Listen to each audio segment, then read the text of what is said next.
ليش مستغرب؟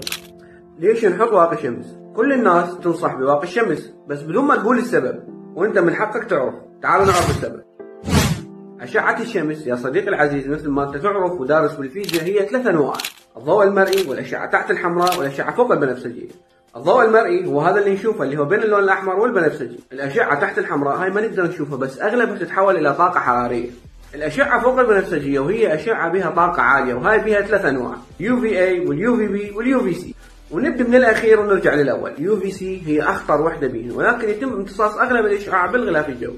UVB حسب طبيعتها الفيزيائية والطول الموجي مالتها وهاي الأمور مال الفيزياء تشتغل على السطح مال البشرة، لذلك هي مسؤولة عن التأثيرات اللي تصير على سطح البشرة من حروق الشمس إلى السرطان لا سمح الله. الUVA حسب طبيعتها الفيزيائية تخترق الجلد إلى الطبقات الداخلية إليه. المشكلة بهاي الأشعة إنه هي موجودة بأغلب الأوقات حتى إذا الدنيا مغيمة وأكو غيوم بالسماء، وهي واحد من الأسباب الرئيسية اللي تسبب العجز المبكر للبشر وظهور التجاعيد. لذلك لازم تستعمل واقي شمس.